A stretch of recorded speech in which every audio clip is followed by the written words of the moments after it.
ತುಂಬಾನೇ ಹೆಲ್ಪ್ ಆಯ್ತು ನಮ್ಗೆ ಇಲ್ಲಿ ಬಂದ ಮೇಲೆ.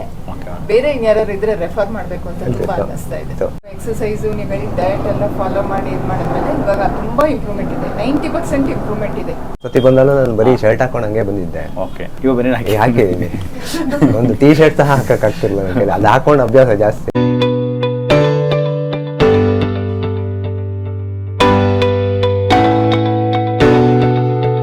ಸ್ನೇಹಿತರೆ ನಮಸ್ಕಾರ.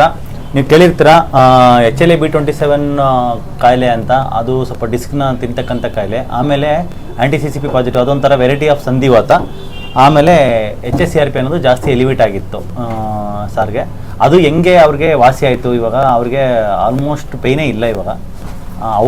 ಅವರ ಎಕ್ಸ್ಪೀರಿಯನ್ಸ್ ಅವರೇ ಹೇಳ್ಬಿಡಲಿ ಅದು ಹೆಂಗೆ ಅಂತ. ಮೇಡಮ್ ಕೂತ್ಕೊಳ್ಳಿ. ಸರ್ ನಿಮ್ಮ ಪರಿಚಯ ಮಾಡ್ಕೊಳ್ಳಿ. ಮತ್ತು ಅದು ಹೆಂಗೆ ನಿಮಗೆ? ನನ್ನ ಹೆಸರು ಲಕ್ಷ್ಮೀನಾರಾಯಣ್ ಅಂತ. ನನಗೆ ಈಗ ಡಿಸೆಂಬರಿಂದ ನೋವು ಶುರು ಆಯಿತು. ರಾತ್ರಿ ಮಲಗಬೇಕಾದ್ರೆ ಮಲ್ಕೊಳಕ್ಕೆ ಹೋಗ್ತಿದ್ದೆ, ಬಟ್ ಹೇಳೋ ಟೈಮಲ್ಲಿ ಭಾಳ ಹಿಂಸೆ ಆಗೋದು. ಇಲ್ಲ ಬಲಕ್ಕೂ ತಿರ್ಗೋ ಕಾಲ, ಎಡಕ್ಕೂ ತಿರ್ಗೋ ಕಾಲ. ಎದ್ದೇಳ್ಬೇಕಾದ್ರೆ ಯಾರು ಒಬ್ಬರನ್ನ ಸಹಾಯ ಕೇಳಬೇಕಾಯ್ತು. ಹಾಗೆ ಮಾಡಿಕೊಂಡೆ. ಆಮೇಲೆ ತಿರ್ಗಾ ಒಂದು ಫೆಬ್ರವರಿ ಹೊತ್ತಿಗೆ ಹೋಮಿಯೋಪತಿ ಡಾಕ್ಟ್ರ್ ಹತ್ರ ತೋರಿಸ್ದೆ. ಅಲ್ಲಿ ತೋರಿಸಿದಾಗ ಅವ್ರು ಕೆಲವು ಮೆಡಿಸಿನ್ ಕೊಟ್ಟರು, ಅದ್ರ ಪ್ರಕಾರ ಹೋಗ್ತಿದ್ದೆ. ಆಮೇಲೆ ಇನ್ನೊಂದು ಅಲೋಪತಿದಕ್ಕೆ ಹೋದೆ. ಅವಾಗ ಅಲ್ಲಿ ಕೆಲವು ಟೆಸ್ಟ್ ಎಲ್ಲ ಮಾಡಿ ಮೆಡಿಸಿನ್ಸ್ ಕೊಟ್ಟರು. ಅದರಲ್ಲೂ ಸ್ವಲ್ಪ ಆಯಿತು, ಆದರೂ ನೋವು ಇನ್ನೂ ಹೋಗ್ತಿರ್ಲಿಲ್ಲ, ಮಧ್ಯ ಮಧ್ಯ ಬರ್ತಾ ಇತ್ತು. ಈಗ ನಾನು ಇಲ್ಲಿಗೆ ಬರೋಕ್ಕೆ ಮುಂಚೆ ತುಂಬಾನೇ ಅವಾಗ ಭಾಳನೇ ಇತ್ತು. 15 ದಿನದ ಕೆಳಗಂತೂ ನನ್ನ ಕೈ ಎತ್ತಕ್ಕೆ ಆಗ್ತಿರ್ಲಿಲ್ಲ. ನನ್ನ ಕೈ ಆ್ಯಕ್ಚುಲಿ ದಿನ ವಿಭೂತಿ ಎಲ್ಲ ಇಡಬೇಕು, ಈ ಕೈ ಇಷ್ಟು ಎತ್ತಕ್ಕೆ ಆಗ್ತಿರ್ಲಿಲ್ಲ. ಇಲ್ಲಿ ತನಕ ಎತ್ತಿದ್ದೆ, ಇಲ್ಲಿಗೆ ಹೋಗ್ತಾನೆ ಇಲ್ಲ. ಈಗ ಇಲ್ಲೂ ಮುಟ್ತೀನಿ, ಇಲ್ಲೂ ಮುಟ್ತೀನಿ. ತಾವು ಹೇಳ್ದಂಗೆ ಹಿಂಭಾಗ ಇಡು ಅಂದ್ರೆ ಅದು ಬರ್ತದೆ ಖಂಡಿತ. ಈಗ ಸಂಪೂರ್ಣ ಮೇಲೂ ಎತ್ತೀನಿ, ಎಡಕ್ಕೆ ಕೆಳಗೆ ಉದ್ದ ಎಲ್ಲ ಬರುತ್ತೆ. ಮತ್ತೆ ಹಾಸಿಗೆ ಮೇಲೆ ಹೊರಳೋದು ಕೂಡ ಕರೆಕ್ಟ್ ಆಗಿದೆ. ಇಲ್ಲ ಎಲ್ಲೂ ತೊಂದರೆ ಇಲ್ಲ, ಎಲ್ಲೂ ಇಲ್ಲ. ಮುಂಚೆ ನಡಿಯಕ್ಕೂ ಕಷ್ಟ ಆಗೋದು. ಅವಾಗ ಏನಂದ್ರೆ ಈ ಕೈ ನೋವಾದ್ರಿಂದ ಕಾಲು ಒಂದ್ ಸ್ವಲ್ಪ ಭೂತ ಬಂದಾಗ ಆಗ್ಬಿಡೋದು, ನಡಿಯಕ್ಕೂ ಕಷ್ಟ ಆಗೋದು. ಈಗ ಅದೇನು ಸಮಸ್ಯೆ ಇಲ್ಲ, ಚೆನ್ನಾಗಿದೆ. ಡಯಟ್ ತಾವು ಹೇಳಿದ ಪ್ರಕಾರನೇ ಮಾಡ್ತಾ ಇದ್ದೀನಿ. Fine sir. ಇದು ಸಮಸ್ಯೆ ಸ್ಟಾರ್ಟ್ ಆಗಿದ್ದು ಡಿಸೆಂಬರಲ್ಲಿ, 8 ತಿಂಗಳಾಗಿದೆ. ಆಯ್ತು, ಡಿಸೆಂಬರ್ 1ನೇ ತಾರೀಕು ಹೆಚ್ಚಿರೋದು. ಅದೇ ಹಿಂಗ್ ಮಲ್ಕೋಬೇಕಾರೆ ಮಲ್ಕೊಂಡ್ ಬೆಳಗ್ಗೆ ಹೇಳ್ಬೇಕಾದ್ರೆ ಹೇಳಕ್ಕಾಗ್ಲಿಲ್ಲ. ಕೂತ್ಕೊಂಡೆ 1-2 ಸತಿ. ಅಂದ್ರೆ ನನ್ನ ಕೈ ಹೇಳಕ್ ಆಗ್ತಿಲ್ಲ. ಒಂಚೂರು ಎಪ್ಸಿ ಅಂತ ಅಂದ್ರೆ ಸಡನ್ ಪೇನ್ ಇತ್ತ. ಅಂದ್ರೆ ಬಲಕ್ಕೂ ತಿರ್ಗಕಾಲ, ಎಡಕ್ಕೂ ತಿರ್ಗಾಗ್ತಿಲ್ಲ. ಬಾಡಿ ನಂತರ ಸ್ಟಿಫ್ನೆಸ್ ಆಗ್ಬಿಡ್ತಾವ. ಹಿಂಗ್ ತಿರ್ಗಕ್ ಹೋದ್ರೆ ಆಗ್ತಿಲ್ಲ, ಹಿಂಗ್ ತಿರ್ಗ ಪೇನು ಇತ್ತು. ನಮ್ ಮಿಸಸೆ ಕಡೆಗೆ ಕೈ ಹಿಡಿದು ಅದು ಕೈ ಹಿಡಿಯಕ್ಕೂ ಅವ್ರಿಗೆ ಯೋಚನೆ ಆಯ್ತು. ಜೋರಾಗಿ ಎಳ್ದೇನಾರು ಆಗ್ಬೋದು ಅಂದ್ಬಿಟ್ಟು ಬಹಳ ನಾಜೂಕತೆಯಿಂದ ಎತ್ತಿದ್ರು. ಇಷ್ಟ ಆಯ್ತು. ಸೊ ನನಗೆ ಅಂಗಡಿನಲ್ಲೇ ಜೆರಾಕ್ಸ್ ಅಲ್ಲಿ ಮಾಡೋದು ನಾನು ಕೆಲಸ. ಅಲ್ಲಿ ಮಾಡ್ಬೇಕಾದ್ರೆ ನನಗೆ ನೋವು ಗೊತ್ತಾಗ್ತಿರ್ಲಿಲ್ಲ. ಬಟ್ ಮನೇಲಿ ಮಲಗಿದಾಗ ಅಥವಾ ಹೇಳ್ಬೇಕಾರೆ ಈ ನೋವು ಜಾಸ್ತಿ ಇದಾಗ್ತಿತ್ತು. ನಾನು ಹಂಗೂ ಅನ್ಕೊಂಡೆ ಅಲ್ಲೇನಾರು ನಾ ಎತ್ತಿಡೋಂಥದ್ದು ಏನೂ ಇರ್ತಿರ್ಲಿಲ್ಲ. ಪೇಪರ್ ಇಡ್ತಿದ್ದೆ, ಎಡಗೈನಲ್ಲೇ ಜಸ್ಟ್ ಆನ್ ಮಾಡೋದು, ಇದು ಮಾಡ್ತಿದ್ದೆ, ಅಷ್ಟೇ ಮಾಡ್ತಿದ್ದೆ. ಅದಕ್ಕೂ ಭಾರ ಕೊಡ್ತಿರ್ಲಿಲ್ಲ. ಕಡೆಗೆ ಏನಾಯ್ತು ಅಂದರೆ ನನ್ನ ಮೊಮ್ಮಗನ ಎತ್ತಕ್ಕಾಗಲಿಲ್ಲ. ಅದು ನನಗೆ ತುಂಬ ಫೀಲ್ ಆಯಿತು, ತುಂಬ ಫೀಲಿಂಗ್. ಇವತ್ತಿಗೂ ನನ್ನ ಮಗಳು ಕೇಳ್ತಾಳೆ, ತಾತಂಗೆ ಆಗತ್ತಾ ಕೇಳಿ ನೋಡು ಎತ್ತಕ್ಕೆ ಅಂತ. ಈಗ ಧಾರಾಳವಾಗಿ ಎತ್ಕೊಳ್ತೀನಿ. ಅವ್ಳಿಗೆ ಭಾಳ ಖುಷಿ ಆಯಿತು. ಮೊನ್ನೆ ವರಮಹಾಲಕ್ಷ್ಮಿ ಹಬ್ಬದ ದಿವಸ ಬಂದಿದ್ರು, ತುಂಬ ಖುಷಿ ಆಯಿತು ಅವ್ರಿಗೆ. ಎತ್ಕೊಂಡೆ ಡಾಕ್ಟ್ರೆ. ಪೇನ್ ಏನು ಜಾಸ್ತಿ ಆಗಿಲ್ಲ? ಇಲ್ಲ, ನಾವು ಹೇಳ್ತು ಅಷ್ಟು ಎಕ್ಸರ್ಸೈಸ್ ಮಾಡ್ತಾ ಇದ್ದೀನಿ. ಮೇ ಬಿ ನಾನು 2 ಸತಿ ಮಾಡ್ತೀನಿ. ಅದು ಡ್ಯೂರೇಷನ್ ಎಷ್ಟು ಮಾಡಬೇಕು ಅಂತ ಹೇಳಿದ್ರೆ ಆ ಥರ ಮಾಡ್ಕೊಂಡು ಖಂಡಿತ ಮಾಡ್ತೀನಿ. ಮತ್ತೆ ನಂದು ಫುಡ್ ಹ್ಯಾಬಿಟ್ಸ್ ಅಲ್ಲಿ ಏನಾದ್ರು ವ್ಯತ್ಯಾಸ ಇದ್ದರೆ ಇಲ್ಲ, ನೀವು ಮಾಡ್ತಿರೋದು ಕರೆಕ್ಟಾಗಿ ಮಾಡ್ತಿದ್ದೀರಾ? ಸ್ವಲ್ಪ ಏನಾದ್ರು ಚೇಂಜಸ್ ಇದ್ರೆ ಹೇಳ್ತೀನಿ ನಾನು. ಖಂಡಿತ ಸ್ವಲ್ಪ ಏನಾದ್ರು ಚೇಂಜಸ್ ಇದ್ರೆ ಹೇಳ್ಕೊಡ್ತೀನಿ. ಖಂಡಿತ ಹೇಳ್ಕೊಡಿ. ನೀವು ಸಾರ್ದು ಈ ಥರ ಸಮಸ್ಯೆ ಕಣ್ಣೆದುರು ನೋಡಿರ್ತೀರಾ? ಅದು ಯಾವ ಥರ ಇತ್ತು? ಅದು ಹೆಂಗೆ ಜಾಸ್ತಿ ಆಯ್ತು ಮತ್ತೆ ಯಾವ ಥರ ಕಡಿಮೆ ಆಯ್ತು? ಅವರಿಗೆ ಅದೇ ಮಲಗಿದ್ದಾಗ ಹೇಳಕ್ ಆಗ್ತಾ ಇರ್ಲಿಲ್ಲ, ದೇವರಿಗೆ ಬಗ್ಗೆ ನಮಸ್ಕಾರ ಮಾಡಕ್ ಆಗ್ತಾ ಇರ್ಲಿಲ್ಲ, ಪೂಜೆ ಮಾಡೋದನ್ನ ಬಿಟ್ಟಿದ್ರು. ಆಮೇಲೆ ಸಂಧ್ಯಾವಂದನೆ ಮಾಡೋದು ಬಿಟ್ಟಿದ್ರು. ಯಾಕೆಂದ್ರೆ ಕೆಳಗ್ ಕೂತು ಹೇಳಕ್ ಆಗ್ತಿರ್ಲಿಲ್ಲ. ಸೊ ಇವರು ಕ್ಲಾಸ್ಗೆಲ್ಲ ವೇದ ಕ್ಲಾಸ್ ಎಲ್ಲ ಅಟೆಂಡ್ ಮಾಡ್ತಾರೆ. ನಾವ್ ಅದೆಲ್ಲ ಕೆಳಗ್ ಕೂತ್ಕೋಬೇಡಿ, ಚೇರ್ ಮೇಲೆ ಕೂತ್ಕೊಳ್ಳಿ ಅಂದ್ರೆ ಅವ್ರು ಕೇಳ್ತಿರ್ಲಿಲ್ಲ. ಹೇಳೋದೆಲ್ಲ ತುಂಬಾ ಕಷ್ಟ ಆಗ್ತಾ ಇತ್ತು. ಬಟ್ ಇಲ್ಲಿ ಬಂದು ನೀವು ಹೇಳಿದ್ದು ಎಕ್ಸಸೈಸು, ನೀವು ಹೇಳಿದ ಡಯಟ್ ಎಲ್ಲ ಫಾಲೋ ಮಾಡಿ ಇದು ಮಾಡಿದ್ಮೇಲೆ ಇವಾಗ ತುಂಬಾ ಇಂಪ್ರೂವ್ಮೆಂಟ್ ಇದೆ. 90% ಇಂಪ್ರೂವ್ಮೆಂಟ್ ಇದೆ. ಇನ್ನೇನು ಇದೇ ಇಲ್ಲ, ನೋವು ಯಾವಾಗ ನೋವಂತೂ ಇಲ್ವೇ ಇಲ್ಲ. ಇನ್ನು ಎದ್ದು ಕೂರೋದ್ರಲ್ಲಿ ಒಂದು ಚೂರು ದೇವ್ರು ನಮಸ್ಕಾರ ಮಾಡಿ ಹೇಳ್ಬೇಕಾದ್ರೆ ಇನ್ನೊಂದು ಚೂರು ಇದಾಗಬೇಕು ಅಂತ ನನಗೆ ಅನ್ಸುತ್ತೆ ಅಷ್ಟೇ. ಡೆಫಿನೆಟ್ಲಿ 90% ಆಗಿದೆ, 10% ಆಗುತ್ತೆ. ಸ್ವಲ್ಪ ಮೆಡಿಸಿನ್ಸಲ್ಲಿ ಸ್ವಲ್ಪ ಹೆಚ್ಚು ಕಮ್ಮಿ ಮಾಡ್ತೀನಿ. ಇದು ಸಡನ್ನಾಗಿ ಹೆಂಗೆ ಸ್ಟಾರ್ಟ್ ಆಯ್ತು? ಇದು ಇದಕ್ಕಿದಂಗೆ ಹೇಳಿದ್ರು ಅದೇ ಹೌದು, ತರ ಅದೇ ಅಷ್ಟೇ ತರ. ಡಾಕ್ಟ್ರೆ, ಮಲಗಿದ್ದು ಏನಿಲ್ಲ. ಹೇಳ್ಬೇಕಾದ್ರೆ ಅದು ನೋವು ಗೊತ್ತಾಯ್ತು ಅವ್ರಿಗೆ. ಅದಕ್ಕೆ ಮುಂಚೆ ಗೊತ್ತಾಗಿರ್ಲಿಲ್ಲ. ಇಲ್ಲಿ ನೋವು ಶುರು ಆಗಿದ್ದು, ಫಸ್ಟ್ ನೋವು ಶುರು ಆಗಿದ್ದು ಇಲ್ಲಿ ಎಡಗಡೆ ಶೋಲ್ಡರ್ ಶುರು ಆಯ್ತು. ಅದಂಗೆ ಗ್ರಾಜುಯಲ್ ಆಗಿ ಕೆಳಗ್ ಬಂದು ಕಾಲು ಊದೋದು, ಕೈ ಊದ್ಕೊಳ್ಳೋದು, ಮತ್ ಒಂದೆರಡು ದಿನ ಬಲಗಡೆನೂ ನೋವಿತ್ತು. ಆಮೇಲೆ ಅದು ಇದಾಯ್ತು. ಮಲಗಿ ಹೇಳ್ಬೇಕಾದ್ರೆ ಅವ್ರಿಗೆ ನೋವು ಗೊತ್ತಾಗಿದ್ದು, ಅಲ್ಲಿ ತನಕ ಗೊತ್ತಾಗಿಲ್ಲ. Okay okay. ಸೊ ಇದರಿಂದ ಅನುಭವಿಸಿದಂತ ಕಷ್ಟ ಬಂದು ಮಾಮೂಲಿ ಪೂಜೆ ಮಾಡೋಕ್ಕಾಗಲ್ಲ, ಮತ್ತೆ ಬಗ್ಗಿ ಕೂರೋದು ಅಂತೂ ಖಂಡಿತ ಆಗಲ್ಲ. ಯಾಕಂದ್ರೆ ನಮ್ಮನೆ ಕೂರ್ಲೇಬೇಕು ಕೆಳಗಡೆ. ನಾವು ಕೂತೆ ಏನಂತ ಮತ್ತೆ ಕಾರ್ಯ ಯಾವತ್ತೂ ಅವ್ರ ಊಟ ಬಟ್ಟೆ ಅವರೇ ಕೂತ್ಕೊಳ್ಳೋ ಒಪ್ಕೊಳ್ಳೋರು. ಹೌದಾ? ಈಗ ಇದು ನೋವು ಶುರು ಆದ್ಮೇಲೆ ಬಿಟ್ಬಿಟ್ಟಿದ್ರು. Okay okay.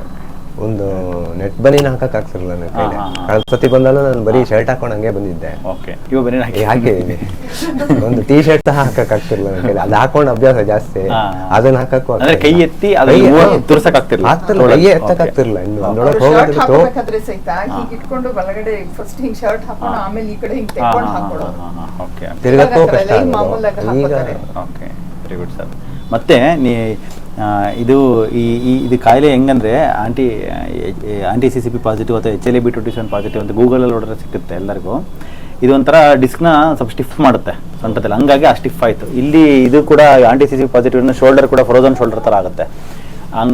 ಅದು ಮತ್ತೆ ಇವ್ರಿಗೆ ಟ್ರೀಟ್ಮೆಂಟ್ ಕೊಟ್ಟಿರೋದ್ರಲ್ಲಿ ನಾವು ಫಸ್ಟು ಬರೇ ನಾವು ಏನು ಟ್ರೀಟ್ಮೆಂಟು ಕೊಡ್ತೀವೋ ಅದೇ ಥರನೇ ಕೊಟ್ಟಿವಿ, ಅದಕ್ಕೆ ಎಷ್ಟು ರಿಸಲ್ಟ್ ಬಂತು. ಯೂಶಲಿ ಅದರಲ್ಲಿ ಸ್ಟಿರಾಯ್ಡು ನಾವು ಯೂಸ್ ಮಾಡೋದಿಲ್ಲ. ಆಮೇಲೆ ಯಾವುದೇ ರೀತಿಯಾಗಿರ್ತಕ್ಕಂಥ ಪೇನ್ ಕಿಲ್ಲರ್ಸ್ ಇಲ್ಲ ಈ ಪ್ರಿಸ್ಕ್ರಿಪ್ಷನ್ದಲ್ಲಿ. ಪೇನ್ ಕಿಲ್ಲರ್ಸ್ ಯಾವುದಿಲ್ಲ. 3 ದಿನಕ್ಕೆ ಆಗೋಷ್ಟು ಕೊಟ್ಟಿರ್ತೀವಿ. ಯಾಕಂದ್ರೆ ಇಂಜೆಕ್ಷನ್ ಚುಚ್ಚಿರ್ತಾರಲ್ಲ, ಚುಚ್ಚಿರೋ ಪೇನ್ ಇರಬಾರ್ದು ಅಂತ 3 ದಿನಕ್ಕೆ ಕೊಟ್ಟಿರ್ತೀವಿ. ಆಮೇಲೆ 3 ದಿನ ಆದಮೇಲೆ ಅವ್ರಿಗೆ ಆ್ಯಸ್ ಯೂಶುವಲ್ ಅದು ಇಂಜೆಕ್ಷನ್ ನೀಟಾಗಿ ವರ್ಕ್ ಆಗಿ ಸ್ಟಾರ್ಟ್ ಆಗಿಬಿಟ್ಟು ಅದು ಪೇನ್ ಎಲ್ಲ ಫುಲ್ ಹೋಗ್ಬಿಟ್ಟಿರುತ್ತೆ. ಅದೇ ಥರ ನಿಮ್ಗೆ ಆಗ್ತಾ ಇರೋದು. ಬೇರೆ ಎಲ್ಲಾದರೂ ಇದು ವಾಸಿ ಆಗಲ್ಲ ಆ ಥರ ಏನೋ ಅಂತ ನಿಮ್ಮ ಮನಸ್ಸಿಗೆ ಏನೋ ಬಂದಿತ್ತಾ? ಆ ಥರ ಏನಾದ್ರು ನೆಗೆಟಿವಿಟಿ ಬಂದಿತ್ತಾ ನಿಮಗೆ? ಅಂದರೆ ಈ ಕಾಯಿಲೆ ಇಲ್ಲ ಡಾಕ್ಟ್ರೆ, ಈ ಥರ ನನಗೆ ನನ್ನ ಲೈಫೇ ಹಿಂಗೆ ಅನ್ನೋ ಥರ ಇಲ್ಲ, ಆ ಥರ ಅನ್ಸಿಲ್ಲ. ಆ ಥರ ಅನಿಸಿಲ್ಲ. ಆ ಪಾಸಿಟಿವಿಟಿ ಇತ್ತು ನಿಮಗೆ, ವಾಸಿ ಆಗುತ್ತೆ, ಕಂಪ್ಲೀಟಾಗಿ ಹೋಗುತ್ತೆ, ಇವತ್ತಲ್ಲ ನಾಳೆ ಆಗತ್ತೆ ಅನ್ನೋದು. ನೀವು ನಮ್ಮ ಹಾಸ್ಪಿಟ್ಲ್ ಬಗ್ಗೆ ಹೇಳಿದ್ದೆ ಸರ್. ನಮ್ಮ ಯಾರು ಅಲ್ಲ, ನನ್ನ ನಾದ್ನೆಯಿಂದ ಸ್ವಂತ ತಂಗಿ. ಗೊತ್ತಾಗಿದ್ದು ನಮ್ಗೆ. ಸಿಸ್ಟರ್. ಓಕೆ ಯಾಕಂದ್ರೆ ಮೇಡಮ್, ಅವ್ರು ಅವ್ರು ನಡಿಬೇಕಾದ್ರೆ ತುಂಬಾ ಕಷ್ಟಪಟ್ಲು. ಎಲ್ಲದನ್ನೂ ನಾವು ನೋಡಿದ್ವಿ ನಮ್ಮ ನಾವು. ಮನೆಗೆ ಬಂದಾಗಲೇ ನೋಡಿದ್ವಿ. ನಮ್ಮ ಮೆಟ್ಲು ಅವಳ ಕೈಲಿ ಹತ್ತಕ್ಕಾಗಲಿಲ್ಲ. ಸುಮಾರು ನಮ್ದೊಂದು 15 ಮೆಟ್ಲು ಹತ್ಬೇಕು. 2ನೇ ಮೆಟ್ಲು ಹತ್ತಕ್ಕಾರೆ ತುಂಬಾ ಕಷ್ಟಪಡೋಳು.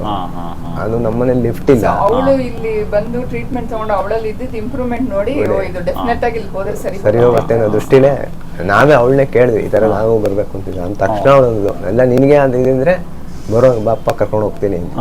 ಹಾಗಾಗಿ ಬಂದಿದ್ವಿ. ಯಾಕಂದ್ರೆ ಮೇಡಮ್ದು ವಿಡಿಯೋ ಆಲ್ರೆಡಿ ಇದೆ ಯೂಟ್ಯೂಬಲ್ಲಿ. ಆಯ್ತು. ಅದು ವಿಡಿಯೋ ನಂಬರ್ ಅದು ಹೇಳ್ತೀನಿ, ಡಿಸ್ಕ್ರಿಪ್ಷನ್ದಲ್ಲಿ ಹಾಕ್ತೀನಿ. ಆಯ್ತು. ಯಾಕಂದ್ರೆ ಅವರು ಬಂದಾಗ ಸ್ಟಾರ್ಟಿಂಗಲ್ಲಿ ಬಂದಾಗ ಅವರು ಮತ್ತೆ ಸಾರ್ ಬಂದಿದ್ರು. ಅದು ಒಂದು 5 days ಟ್ರೀಟ್ಮೆಂಟ್ ಹೇಳಿದ್ವಿ ಅವ್ರಿಗೆ. ಡೈಲಿ ಬಂದು ಹೋಗಿ ಮಾಡ್ಕೊಂಡಂತೀವಿ. ಅಲ್ಲಿಂದ ಕೆಂಗೇರಿಂದ ಅವರು. ಹೌದು, ಕೆಂಗೇರಿ. ಅಷ್ಟು ದೂರದಿಂದ ಬಂದು ಬಟ್ ತಗೊಂಡ್ರು ಟ್ರೀಟ್ಮೆಂಟ್. ತಗೊಂಡಿರೋಕ್ಕೆ ಒಂದು 5-6 ದಿನಕ್ಕೆ ಆಲ್ಮೋಸ್ಟ್ ಒಂದು 50-80% ಪೇನ್ ಕಡಿಮೆ ಆಯ್ತು ಅವ್ರಿಗೆ. She was happy. ಆಮೇಲೆ ಪ್ರತಿ ಮಂತ್ಲಿ ಒನ್ಸು ಕರೆಕ್ಟಾಗಿ ಫಾಲೋಅಪ್ ಮಾಡ್ತಾಯಿದ್ರು. ಇವತ್ತು 5ನೇ ವಿಸಿಟು ಕಂಪ್ಲೀಟಾಗಿ ಆಲ್ಮೋಸ್ಟ್ ಹೋಗಿದೆ, ಪೇಯ್ನ್ ಇಲ್ಲ ಅವ್ರಿಗೆ. ಸೊ ಅವ್ರದ್ದು ಯೂಟ್ಯೂಬಲ್ಲಿ ವಿಡಿಯೋ ಇದೆ. ಮತ್ತೆ ಅವ್ರ ಅತ್ತೆನ ಕರ್ಕೊಂಡ್ಬರ್ತಾಯಿದ್ರು ನಿಮ್ಮಂತೆ.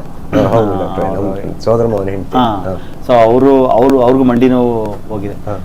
ಇದೇನಂತ ಅಂತಂದರೆ ಎಲ್ಲರಿಗೂ ಕೂಡ ನಿಮ್ಮ ಪಥ್ಯ ಕಂಪ್ಲೀಟ್ ಚೇಂಜ್ ಆಗಿದೆ ಇವಾಗ.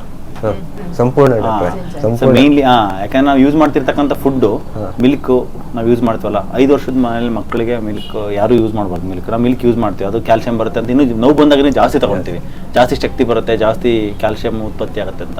ಅದನ್ನೇ ಎಫೆಕ್ಟ್ ಮಾಡುತ್ತೆ ನಮ್ಮ ಬಾಡಿನ. ಆಮೇಲೆ ಮತ್ತೆ ಮೈದಾನ ಗೋಧಿನ ನಮ್ಗೆ ಗೊತ್ತಿಲ್ಲಂಗೆ ಯೂಸ್ ಮಾಡ್ತೀವಿ. ಗೋಧಿ ಎಸ್ಪೆಷಲಿ ಗೋಧಿ 25 ವರ್ಷದ ಮುಂಚೆ ಬರ್ತಿರೋ ಗೋಧಿ ಬೇರೆ, ಇವಾಗ ಬರ್ತಿರೋ ಗೋಧಿ ಬೇರೆ. ಅದು ಹಂಗಾಗಿ ಫುಡ್ ಕೆಟ್ಬಿಟ್ಟು ಇಮ್ಯುನಿಟಿ ಡ್ಯಾಮೇಜ್ ಆಗಿ ನಮ್ಮ ಇವನ್ನೆಲ್ಲ ಡ್ಯಾಮೇಜ್ ಮಾಡ್ತಾರೆ. ನಾವು ಯಾವಾಗ ನಿಲ್ಲಿಸ್ಬಿಡ್ತು ಅವನ್ನ, ಆ ಡ್ಯಾಮೇಜ್ ಸ್ಟಾಪ್ ಆಗುತ್ತೆ. ಇವಾಗ ಹಂಗೆ ಆಗಿರೋದು. ಜಸ್ಟ್ ಮೆಡಿಸಿನ್ ವರ್ಕ್ ಆಗಿದೆ ಅನ್ನೋದಕ್ಕಿಂತ ನಿಮ್ಮ ಜೀವನ ಶೈಲಿ ನೀವು ಹೇಳಿದ್ರೆ ಅದರಲ್ಲಿ ಏನೇನು ಚೇಂಜಸ್ ಮಾಡ್ಕೊಂಡಿದ್ದೀರಾ? ಊಟದಲ್ಲಿ ಮತ್ತೆ ಇದರಲ್ಲಿ ಊಟದಲ್ಲಿ ಅದೇ ಏನೇನೆಲ್ಲ ಚೇಂಜಸ್ ಬಂದಿದೆ ನಿಮಗೆ ಇಲ್ಲಿ ಬಂದ್ಮೇಲೆ? ಬೆಳಿಗ್ಗೆ ಅವರು ಯೂಶುವಲಾಗಿ ಬೆಳಿಗ್ಗೆ ಇದು ಟೀ ಕಾಫಿ ಏನು ಕುಡಿಯುತ್ತಿರಲಿಲ್ಲ. ಅವ್ರು ಏನಂದ್ರೆ ಬೆಳಿಗ್ಗೆ ಎದ್ದವರು ಸ್ನಾನ ಪೂಜೆ ಎಲ್ಲ ಆದ್ಮೇಲೆ ತಿಂಡಿ ತಿಂದ್ಮೇಲೆ ಒಂದ್ ಲೋಟ ಹಾಲು ಕುಡಿತಾ ಇದ್ರು. ಬಟ್ ಇಲ್ಲಿ ಹಾಲು ಬೇಡ ಅಂತಂದ್ಮೇಲೆ ಹಾಲು ಬಿಟ್ಟಿದ್ದಾರೆ. ಇವಾಗ ಜ್ಯೂಸ್ ಕುಡಿತಾರೆ ಬೆಳಿಗ್ಗೆ ಎದ್ದು. ಒಂದು ಫಸ್ಟ್ ಎದ್ದ ತಕ್ಷಣ ಇದು ಬಿಸಿ ನೀರಿಗೆ ಸಾಲ್ಟ್ ಹಾಕೊಂಡು ಕುಡಿತಾರೆ. ಅದಾದ ಅರ್ಧ ಗಂಟೆಗೆ ಕೂತ್ಕುಂಬಳಕಾಯಿ ರಸ, ಅದಾದ್ಮೇಲೆ ನೆಲ್ಲಿಕಾಯ್ದು, ಅದಾದ್ಮೇಲೆ ಕೊತ್ತಂಬರಿ ಸೊಪ್ಪಿಂದು. ಇದಿಷ್ಟು ಆದ್ಮೇಲಿಂದ ಇದು ಸ್ಪ್ರೌಟ್ಸ್ ಅಥವಾ ಏನಾದ್ರು ವೆಜಿಟೇಬಲ್ಸ್ ಕೊಡ್ತೀನಿ. ಮಧ್ಯಾಹ್ನ ಊಟಕ್ಕೆ ಮಾಮೂಲಿ ಊಟ ಅನ್ನ ಸಾಂಬಾರು ಊಟ ಮಾಡ್ತಾರೆ. ರಾತ್ರಿಗೆ ಸ್ವಲ್ಪ ದೋಸೆ. ಸಾಯಂಕಾಲ ಬಂದ್ಮೇಲೆ ಡ್ರೈ ಫ್ರೂಟ್ಸ್ ನೆನೆಸಿದ್ದು ಕೊಡ್ತೀನಿ. ಅದರಲ್ಲಿ ಅದೇ ಇದು ಸನ್ಫ್ಲವರ್ ಸೀಡ್ಸ್ ಮತ್ತೆ ಪಂಪ್ಕಿನ್ ಸೀಡ್ಸ್ ಕೊಡ್ತಾ ಇದ್ದೀನಿ. ಮತ್ತೆ ರಾತ್ರಿ ಪೂರ್ತಿ ಮೈದಾ ಗೋಧಿ ಎಲ್ಲ, ಮೈದಾ ನಾವಾಗ್ಲೇ ಆಲ್ಮೋಸ್ಟ್ 1.5 year ಇಂದ ಸ್ಟಾಪ್ ಮಾಡಿದ್ವಿ. ಈಗ ಗೋಧಿನೂ ಕಂಪ್ಲೀಟ್ ಸ್ಟಾಪ್ ಮಾಡಿ. ಗೋಧಿ ಮನೆಗೆ ತರ್ತಾ ಇಲ್ಲ ಇಲ್ಲ, ತಂದಿರೋದಿದೆ, ಅದನ್ನ ಮಾತ್ರ ಉಪಯೋಗಿಸ್ತಾ ಇದ್ದೀನಿ. ಯಾರಿಗೆ? ನನಗೆ. ಓಕೆ ನನಗೆ ಮಗಳಿಗೆ ಉಪಯೋಗಿಸ್ತಾ ಇದ್ದೀವಿ ಅಷ್ಟೇ. ಅದು ತಾವು ಕೊಟ್ಟಿದ್ದು ಇಂಜೆಕ್ಷನ್ ತಗೊಂಡ್ವಿ ಡಾಕ್ಟ್ರೆ, 3 ದಿನ ಬಿಟ್ಟು ತಗೊಳ್ಳಿ ತಗೊಂಡ್ವಿ, ಹೊರಗಡೆ ತಗೊಂಡ್ವಿ, ಸಂಪೂರ್ಣ ಆಯ್ತು ಅದು. ಓಕೆ ಓಕೆ ಮ್ಯಾಮ್, ನಿಮ್ಮ ಬ್ರದರ್ನ ನೋಡಿ ನಿಮ್ಗೆ ಏನು ಅನ್ಸುತ್ತೆ ಮೇಡಮ್? ಯಾಕಂದ್ರೆ ನೀವೇ ಕರ್ಕೊಂಡಿದ್ದು, ನಾವೊಂದು ಒಬ್ರನ್ನೊಬ್ರು ಜಾಗಕ್ಕೆ ರೆಫರ್ ಮಾಡಿದಾಗ ಅದೊಂದು ಕಾಳಜಿ ಇದ್ದೇ ಇರೋದನ್ನ ರೆಫರ್ ಮಾಡ್ತೀವಿ. ಅವಾಗ ಹೆಂಗ್ ವಾಸಿ ಆಯ್ತು ಏನು ಅದು ದಟ್ ಈಸ್ ಫೋನ್ ಮಾಡಿ ಕೇಳ್ತಾ ಇರ್ತೀನಿ, ಹೇಗಿದ್ಯಾ, ನೀನು ಹೇಳಿದೆಲ್ಲ ಫಾಲೋ ಮಾಡ್ತಾ ಇದೀಯಾ ಅಂತ ಕೇಳ್ತೀನಿ. ಅಂತಾನೆ. ಬಟ್ ನಂಗೆ ಗೊತ್ತಾಗ್ತದೆ ಚೇಂಜಸ್ ಗೊತ್ತಾಗ್ತದೆ. ಯಾಕಂದ್ರೆ ಅವತ್ತು ಅವನು ಇದ್ದಿದ್ದ ಪೇನ್ ಇದ್ದಿದ್ದ ಮುಖಕ್ಕೂ ಇವಾಗ ಚೇಂಜಸ್ ಆಗಿದೆ. ಮುಖ್ಯವಾಗಿ ಅದರಲ್ಲಿ ಮನಸ್ಸಿಗೆ ನೋವಾಗ್ತಿರೋ ವಿಷಯಗಳೆಲ್ಲ ಏನಾಯ್ತು, ಪೂಜೆ ಮಾಡಕ್ ಬರ್ತಾ ಇರ್ಲಿಲ್ಲ, ಪೂಜೆ ಮಾಡಕ್ ಆಗ್ತಿಲ್ಲ, ಅದು ಮೇಯ್ನು. ಆಮೇಲೆ ಆಮೇಲೆ ಈ ಬುತ್ತಿ ಅದೆಲ್ಲ ಮನಸ್ಸಿಗೆ ಫಿಸಿಕಲ್ ಪೇರಿಗಿಂತ ಮಾನಸಿಕವಾಗಿ ತುಂಬಾ ಕಾಡ್ತಾವಲ್ಲ. ನನಗೆ ದೇವರಿಗೆ ಒಂದು ಬಗ್ಗಿಗೆ ನಮಸ್ಕಾರ ಮಾಡಿ ಆಯ್ತಲ್ಲ ಅದಿತ್ತು, ಖಂಡಿತ ಇತ್ತು. ಹೌದು, ಈಗ ಫಿಸಿಕಲ್ ಪೇನ್ ತಡ್ಕೋಬಹುದು, ಈಗ ಒಂದ್ ಮಗು ಬರುತ್ತೆ ಅದ್ ನಿತ್ಕೋಬೇಕದು, ಅದ್ ಎತ್ಕೊಳಕ್ ಆಗಲ್ಲ. ಎಷ್ಟು ಪೈನ್ ಅನ್ನೋದು ಎತ್ಕೊಳಕ್ಕೆ ನಾವು ರೆಡಿ ಇರ್ತೀವಿ, ಬಟ್ ಎಲ್ಲೇ ಮೀರಿ ಅದ್ ಪೈನ್ ತಡ್ಕೊಳಕ್ ಆಗ್ತಿರುವಾಗ ಅದು ಮನಸ್ಸಿಗೆ ಸಖತ್ ನಾಡುತ್ತೆ. ಹೌದು, ಡೆಫಿನೆಟ್ಲಿ ಅದು. ಯಾಕಂದ್ರೆ ಮಕ್ಳು ಹಿಂಗ್ ಬರ್ತವೆ, ಅದ್ ಎತ್ತಕ್ ಅದು ಅವಾಗ ಮತ್ತೆ ಇನ್ನೂ ಎಫೆಕ್ಟ್ ಆಗುತ್ತೆ. ಆ ಒಂದು ಸೈಕಲಾಜಿಕಲ್ ಎಫೆಕ್ಟ್ ಆಗ್ಬಿಟ್ಟು ಫಿಸಿಕಲಿ ಇನ್ನೂ ವೀಕ್ ಆಗುತ್ತೆ, ಇನ್ನೂ ಬಾಡಿ ಪೈನ್ ಜಾಸ್ತಿ ಆಗಿ ಸ್ಟಾರ್ಟ್ ಆಗುತ್ತೆ. ಇದು ಕಂಪಲ್ಸರಿಯಾಗಿ. ಬಟ್ ನಮ್ಗೆ ಸರಿ ಹೇಳ್ಬೇಕಂದ್ರೆ HLA-B27 ಕೇಸು ಇಷ್ಟು ಫಾಸ್ಟ್ ಆಗಿ ರಿಸಲ್ಟ್ ಬಂದಿರೋದು ಯಾವ್ದು ನೋಡಿಲ್ಲ ಸರ್. 15 ದಿನ, ಒಂದು ತಿಂಗಳಲ್ಲಿ ನಿಮ್ದು 15 ಬಂದಿರೋದು 11th ಆಗಸ್ಟ್, 14th ಬಂದೆ ನೆಕ್ಸ್ಟ್. 3 days ಅಲ್ಲಿ ಬರಕ್ಕೆ ಹೇಳಿದೆ. ಇವತ್ತು 1st ಸೆಪ್ಟೆಂಬರ್. ಸೊ ಆಲ್ಮೋಸ್ಟ್ ನಿಮಗೆ ಒಂದು 90% ಪೇನ್ ಕಡಿಮೆ ಆಗಿದೆ. ಅಂದ್ರೆ HLA-B27 ಕೇಸಸ್ ರಿಸಲ್ಟೇ ಬರಲ್ಲ, ಬಟ್ ನಿಮಗೆ ರಿಸಲ್ಟ್ ಬಂದಿದೆ. ಯಾಕಂದ್ರೆ ನಮ್ಮ ಸಾರು ಡಾಕ್ಟರ್ ಅವ್ರು ನೆನೆಸ್ಬೇಕು, ಡಾಕ್ಟರ್ ಎಲ್ ಪ್ರಕಾಶ್ ಸರ್ ಅಂತ, ಆರ್ಥೋಪೆಡಿಕ್ ಸರ್ಜನ್. ಇದೆಲ್ಲ ಹೇಳ್ಕೊಟ್ಟಿದ್ದು ಅವರೇ ನನಗೆ, ಇವರು ಮುಖರ್ಜಿ ಸರ್ ಅವರೆಲ್ಲ. ಅವರು ಹೇಳ್ಕೊಟ್ಟಿರ್ತಕ್ಕಂಥ ಪ್ರೋಟೋಕಾಲ್ ಒಂದೇ ಒಂದು ಮಾತ್ರೆ, ಈ ಕಾಯಿಲೆಗೆ ಒಂದೇ ಒಂದು ಮಾತ್ರೆ ಹೇಳ್ಕೊಟ್ಟಿದ್ರು. 50 ಒಂದು ಮಾತ್ರೆ ಎಲ್ಲ ಮೆಡಿಕಲ್ ಸಿಗುತ್ತೆ. ನಮಗೆ ಕೊಟ್ಟಿದ್ದಲ್ಲ ಅದು ಆರೆಂಜ್ ಕಲರ್, ಅದು ಎಲ್ಲ ಜಸ್ಟ್ ಅದೊಂದು ಮಾತ್ರನೇ ಸಾಕಿದಕ್ಕೆ. ಯಾವ 5 ಲಕ್ಷ 10 ಲಕ್ಷ ಕೊಟ್ಟು ಸರ್ಜರಿ ಮಾಡಿಸೋ ಅವಶ್ಯಕತೆ ಇಲ್ಲ. ನಾವು ಯಾವುದ್ಯಾವುದೋ ದೊಡ್ಡ ಇದನ್ನ ಮಾಡೋ ಏನು ಮಾಡಿದ್ರು, ಫಸ್ಟ್ ಆಫ್ ಆಲ್ ಅದು ಮಾಡಿದ್ರು ಕೂಡ ಪೇನ್ ಹೋಗಲ್ಲ ಇವಾಗ, ಆ ಥರ ಇದು. ಬಟ್ ಅದೊಂದು ಮಾತ್ರೆ ಇವ್ರಿಗೆ ಇಷ್ಟು ಅವಾಯ್ಡ್ ಮಾಡಿದ್ರು. ಅದು ಸ್ಟಿರಾಯ್ಡು ಅಲ್ಲ, ಪೇನ್ ಕಿಲ್ಲರ್ ಅಲ್ಲ, ಈ ಕಾಯಿಲೆ ಕರೆಕ್ಟಾಗಿ ಟಾರ್ಗೆಟ್ ಮಾಡಿ ಕ್ಯೂರ್ ಮಾಡುತ್ತೆ. ಆ ಥರ ಒಂದು ಟ್ಯಾಬ್ಲೆಟ್ ನಿಮಗೆ ಸೆಕೆಂಡ್ ಟೈಮ್ ಬಂದಾಗ ನಾನು ಸ್ಟಾರ್ಟ್ ಮಾಡಿದ್ದೆ. ಅದು ಇವಾಗ ಸ್ವಲ್ಪ ಡೋಸ್ ಕಮ್ಮಿ ಮಾಡ್ತೀನಿ, ಯಾಕಂದ್ರೆ ರಿಸಲ್ಟ್ ಚೆನ್ನಾಗಿ ಬಂದಿದೆ ಅಂತ. So perfect sir. ಮತ್ತೆ ನೀವು ಏನು ಹೇಳಕ್ಕೆ ಇಷ್ಟಪಡ್ತೀರಾ ನಿಮ್ಮ ಅನುಭವ ಓವರಾಲ್? ನಾ ಹೇಳ್ಬೇಕಂದ್ರೆ all the credit should go to our doctor. ಅಷ್ಟೇ, ನಿಮ್ಮ ಮೇಲೆ ಏನಿಲ್ಲ. ತುಂಬಾನೇ ಹೆಲ್ಪ್ ಆಯ್ತು ನಮ್ಗೆ ಇಲ್ಲಿ ಬಂದ ಮೇಲೆ. ಬೇರೆ ಇನ್ಯಾರು ಇದ್ರೆ ರೆಫರ್ ಮಾಡ್ಬೇಕು ಅಂತ ತುಂಬಾ ಅನಿಸ್ತಾ ಇದೆ. Okay madam, okay. ಯಾಕಂದ್ರೆ ಎಷ್ಟೋ ಜನ ಸರ್ಜರಿನೇ ಮಾಡಿಸ್ಕೋಬೇಕು, ಮಂಡಿ ನೋವಿದೆ, ಮಂಡಿ ಚಿಪ್ ಸವ್ದಿದೆ, ಸರ್ಜರಿ ಮಾಡಿಸ್ಕೋಬೇಕು ಅಂತಾರೆ. ನಮ್ಮ ಮನೇಲಿ ಆಕ್ಚುಲಾಗಿ ನಮ್ಮ ಅತ್ತಿಗೆನೇ ಇದ್ದಾರೆ. ನಾನು ಅವ್ರಿಗೆ ಹೇಳ್ಬೇಕು, ಬಟ್ ಅವರು ಡಯಟ್ ಫಾಲೋ ಮಾಡ್ತಾರಾ ಇಲ್ವಾ ಅನ್ನೋದ್ರಲ್ಲಿ ಯೋಚನೆ ಮಾಡ್ಕೊಂಡು ನಿಧಾನ ಮಾಡಿದ್ದೀನಿ ಅಷ್ಟೇನೆ. ಸೊ ಡಯಟ್ ಫಾಲೋ ಮಾಡೋದು ಏನಿಲ್ಲ ಮೇಡಮ್, ಬಸ್ ಟೀ ಕಾಫಿ ಬಿಟ್ರೆ ಸಾಕು, ಅದೇ 90% ಡಯಟ್. ಇನ್ನು ಉಳಿದೋದೆಲ್ಲ ಬಿಟ್ಬಿಡ್ತೀವಿ ನಾವು. ಮೇನ್ಲಿ ಕಾಫಿ ಅಡಿಕ್ಷನ್ ಇದೆ, ಕಾಫಿ ಚಪಾತಿ ಆ ಮೂರನ್ನ ಅಡಿಕ್ಷನ್ ಬಿಟ್ಬಿಟ್ರೆ ಆಲ್ಮೋಸ್ಟ್ 90% ಮಾಡ್ದಂಗೆ. ಇನ್ನು ಉಳಿದಿರೋದೆಲ್ಲ ಸಣ್ಣ ಪುಟ್ಟದ್ದು, ಅದೆಲ್ಲ ಏನು ಜ್ಯೂಸ್ ಕುಡಿಯೋದೇನು ಕಷ್ಟ ಆಗಲ್ಲ. ಜ್ಯೂಸ್ ಕುಡಿಯೋದು ಯಾವುದೇ ನಾವೇನು ಹಾಗಲಕಾಯಿ ಜ್ಯೂಸ್ ಕುಡಿಯೋಕೆ, ಬೇವಿನಕಾಯಿ ಜ್ಯೂಸ್ ಕುಡಿಯೋಕೆ ಹೇಳಲ್ಲ. ಸೊ ಹಂಗಾಗಿ ಸಿಂಪಲ್ ಆಗಿರುತ್ತೆ. ಸೊ 34 years ಛತ್ತೀಸ್ಗಢಲ್ಲಿ ಇದ್ದಿತ್ತು. ಹೌದಾ ಮ್ಯಾಮ್? ಹಾಗಾಗಿ ಗೋಧಿ ಯೂಸ್ ಮಾಡಲೇಬೇಕಾಗಿತ್ತು. ಮತ್ತೆ ನಾನು ಬ್ಯಾಂಗ್ಳೂರ್ಗೆ ಅಂದ್ರೆ ನಾನು ಮೊದಲು ಬೆಂಗಳೂರಲ್ಲಿ ಇದ್ದಲ್ವಾ, ಅಲ್ಲಿಗೆ ಮತ್ತೆ ಅದೇ ರೊಟೀನ್ಗೆ ಬಂದೆ. ಸೇಮ್ ಯಾವ ಬೆಂಗಳೂರದ್ದು ಫುಡ್ ಏನಿರುತ್ತೆ ಆ ಥರ ಲಿಫ್ಟ್. ಅದು ಗೋಧಿ ಅನ್ನೋದು ನಮ್ಮ ಸ್ಟಾಪಲ್ ಫುಡ್ ಅಲ್ಲ, ಅದು ಬಂದು ನಾರ್ತ್ ಇಂಡಿಯಾದು. ಅಲ್ಲಿ ಬೆಳೆಯೋ ರೀತಿಗೂ ಅಲ್ಲಿರೋ ಲೈಫ್ ಸ್ಟೈಲ್ಗೂ ಅದು ಹೊಂದ್ಕೋಬೋದೇನೋ, ಬಟ್ ಇಲ್ಲಿ ಅಂತೂ ಅದು ಡೆಫಿನೆಟ್ಲಿ ನಾಟ್ ಅಡ್ವೈಸಬಲ್. ನಾನು ಅದಕ್ಕೆ ನಿಮ್ಗೆ ಥ್ಯಾಂಕ್ಸ್ ಹೇಳ್ತೀನಿ, ಯಾಕಂದ್ರೆ ನಂಗೆ ಇಷ್ಟ ಇತ್ತಿಲ್ಲ ಗೋಧಿ ಅಂತೂ ಒಳ್ಳೆ ಇಷ್ಟ ಇಲ್ಲ. ನೀವು ಹೇಳಿದ್ದೆಲ್ಲ ಅದಕ್ಕೆ ಫಾಲೋ ಮಾಡ್ತೀನಿ ಅಂತ ಖುಷಿಯಾಗಿ ಫಾಲೋ ಮಾಡ್ತಾ ಇದ್ದೀನಿ. Very good madam. ತುಂಬ ಖುಷಿ ಆಗುತ್ತೆ ಅಂದರೆ ಓಕೆ ಮೇಡಮ್. ಇವಾಗ ಎಲ್ಲ ಸರಿ ಇದೆ, ಆ ಥರ ಎಲ್ಲ ಏನು ಪ್ರಾಬ್ಲಮ್ ಇಲ್ಲ. Okay madam. ಇದು ಅದು ಒಂದು ಎಬ್ಬೆ ಇಟ್ಟದಲ್ವಾ ಜೈಲೋರಿಕ್, ಅದನ್ನ ಇದು ಯೂರಿಕ್ ಆಸಿಡ್, ಅದು ಸರಿ ಆಗುತ್ತೆ ಮೇಡಮ್. ಸರ್ ನಮ್ಮ ಯೂಟ್ಯೂಬ್ ವೀಕ್ಷಕರಿಗೆ ಏನು ಹೇಳಕ್ಕೆ ಇಷ್ಟಪಡ್ತೀರಿ ಸರ್? ಏನು ಡಾಕ್ಟರ್? ಯೂಟ್ಯೂಬ್ ನೋಡೋರಿಗೆ ಏನು ಹೇಳಕ್ಕೆ ಇಷ್ಟಪಡ್ತೀರಿ? ಯೂಟ್ಯೂಬಿಗೆ ಏನು ಹೇಳ್ತಿಲ್ಲ. ಹೇಳು, ನಿಮ್ಗೆ ಏನು ಎಕ್ಸ್ಪೀರಿಯನ್ಸ್ ಆಗಿದೆ? ಯೂಟ್ಯೂಬ್ ನೋಡ್ತಕ್ಕಂಥವ್ರಿಗೆ ಹಾಂ, ನಿಮ್ಮ ಏನು ಯಾವ ಥರ ನೀವು ಅಡ್ವೈಸ್ ಮಾಡ್ತೀರಾ? ಅಂದರೆ ನಾನು ಈ ಥರ ನನ್ನ ನೋವಲ್ಲೇ ನಾನು ನಮ್ಮ ಡಾಕ್ಟ್ರನ್ನು ನನ್ನ ತಂಗಿ ಮುಖಾಂತರ ಡಾಕ್ಟ್ರನ್ನ ಪರಿಚಯ ಮಾಡಿಕೊಂಡೆ. ಹಾಂ ಸರ್. ಡಾಕ್ಟ್ರ್ ಮುಖಾಂತರ ಡಾಕ್ಟ್ರು ನನಗೆ ಕೊಟ್ಟಿದ್ದ ಸಲಹೆ ಪ್ರಕಾರ ನಾನು ಮುಂದುವರ್ಕೊಂಡು ಹೋದೆ. ಇವತ್ತಿನ ದಿವಸ ನಾನು ಸಂಪೂರ್ಣ ಗುಣವಾಗಿದ್ದೀನಿ ಅಂತ ನಾನೇ ಹೆಮ್ಮೆಯಿಂದ ಹೇಳ್ಕೊತೀನಿ. Very good sir, very good. ಅದಕ್ಕೆಲ್ಲ ಕಾರಣ ಅಂದರೆ ಸಂಪೂರ್ಣ ತಮ್ಮ ಸಂಸ್ಥೆಯಿಂದ ಆಗಿದೆ ಅಂತ ಹೇಳ್ತೀನಿ. Sir thank you madam. ನೀವು ಹೇಳಕ್ಕೆ ಇಷ್ಟಪಡ್ತೀರಾ? ಅವ್ರಿಗೆ ಗುಣ ಆಗಿರೋದು ನನಗೆ ತುಂಬಾ ಖುಷಿಯಾಗಿದೆ. ಅದು ಇಲ್ಲಿ ಬಂದಿದ್ರಿಂದನೇ ಆಗಿದ್ದು. ಹ್ಞೂ. ಸೊ ಯಾರೇ ಏನೇ ಇದಿದ್ರು ಯೂಟ್ಯೂಬ್ ನೋಡಿದವರು ಖಂಡಿತ ಇಲ್ಲಿ ಬನ್ನಿ, ನಿಮಗೆ ಕ್ಯೂರ್ ಆಗತ್ತೆ ಅಂತ ನಾನು ಹೇಳ್ತೀನಿ ಅವರಿಗೆ. Thank you. ನೀವು ಒಂದು ದೊಡ್ಡ ವಿಡಿಯೋನೇ ಕೊಟ್ಬಿಟ್ಟಿದ್ದೀರಾ. Very nice ma'am. But HIV-20 ನಂಬಿಕೆ ಇರಬೇಕು, ಟ್ರಸ್ಟ್ ಟ್ರಸ್ಟ್ ಇರಬೇಕು, ನಮಗಿದೆ. ಅದಕ್ಕೋಸ್ಕರ ನಾನು ಅದನ್ನೇ ಅಲ್ಲ, ಹೇಳ್ತೀನಿ. ಫಸ್ಟ್ ನಾವು ನಂಬಿಕೆ ಉಳಿಸ್ಕೋಬೇಕು ಮೇಡಮ್, ಎಸ್ಪೆಷಲಿ ವೈದ್ಯರಾಗಿರ್ತಕ್ಕಂಥವ್ರು.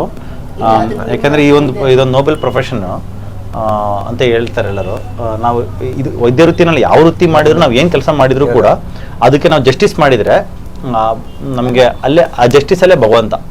ಯಾವುದೋ ದೇವಸ್ಥಾನದಲ್ಲೋ ಅಥವಾ ಎಲ್ಲೋ ಅಲ್ಲೂ ಇರ್ತಾರೆ. ಬಟ್ ಇದರಲ್ಲಿ ಜಾಸ್ತಿ 24 hours ನಮ್ಮ ಜೊತೆಗೆ ಇರೋ ಥರ ನಮ್ಮ ಇರ್ತಕ್ಕಂಥ ನ್ಯಾಯ ನೀತಿನಲ್ಲಿ ನಾವು ಮಾಡ್ತಕ್ಕಂಥ ಒಳ್ಳೆ ಕೆಲಸದಲ್ಲೇ ಇರುತ್ತೆ. ಹಂಗಾಗಿನೇ ಅದು ಲೈಕ್ ಇಟ್ ಈಸ್ ಜಸ್ಟ್ ಅದು ಸಂಪೂರ್ಣ ಇದೆ. ಖಂಡಿತ ತುಂಬಾನೇ ನಂಬಿಕೆ ಇದೆ. ನಾನು ಬಂದಾಗಿಂದ ಅದೇ ಹೇಳ್ತಾ ಇದ್ದೀನಿ, ನಿಜವಾಗ್ಲೂ. Thank you madam. ನಾನು ಇದಕ್ಕೆ ನೀವೇ ಕಾರಣ. ಆ್ಯಕ್ಚುಲಿ ನಿಮ್ದು ರಿಮಾರ್ಕಬಲ್ ಜರ್ನಿ ಮೇಡಮ್. ನಿಮ್ಮದು ನನಗೆ ಫಸ್ಟ್ಗೆ ಬಂದಾಗ ಹೆಂಗಿತ್ತು ಕಂಡೀಷನ್ನು ಇವಾಗ ನೀವು ನೋಡಿದ್ದೀರಲ್ಲ? ಹೌದು ಮೇಡಮ್, ಹೌದು ಮೇಡಮ್. ಸರ್ ಕೈ ಒಂದ್ಸರಿ ಎತ್ತಿ ತೋರಿಸಿ ಸರ್. ಕೈ ಫುಲ್ ಬರ್ತಾ ಇದೆಯಲ್ಲ, ಮುಂಚೆ ಎಷ್ಟು ಬರ್ತಾ ಇತ್ತು? ಮುಂಚೆ ಇಷ್ಟು ಎತ್ತಕ್ಕೆ ಆಗ್ತಿರಲಿಲ್ಲ. ಇಷ್ಟು ಎತ್ತಿದ್ರೆ ಸಾಕು, ಇಷ್ಟು ಎತ್ತಿದ್ರೆ ಆಗ್ತಿರಲಿಲ್ಲ, ನೋವು ಅಂದ್ಬಿಡೋದು. ಹಾಂ, ಫುಲ್ ಸಿವಿಯರ್ ಪೇನ್. ಈಗ ಇಷ್ಟು ಮತ್ತೆ ಮಲ್ಕೊಂಡ್ಬಿಟ್ಟು ಅದು ಆ ಕಡೆ ಈ ಕಡೆ ರೊಟೇಟ್ ಮಾಡಿ ತೋರಿಸ್ತೀರಾ? ಯಾಕಂದರೆ ಇಲ್ಲೇ ಮಾಡ್ಕೊಳ್ಳಿ ಜಸ್ಟು. ಯಾಕಂದರೆ ಇದು HIV-27 ಅನ್ನೋದು ಕೇಸು, ಅದು ಮೇಯ್ನ್ಲಿ ಬಂದು ಸ್ಪೈನಲ್ ಕಾರ್ಡ್ ಸ್ಟಿಫ್ನೆಸ್ಸು. ಓಕೆ.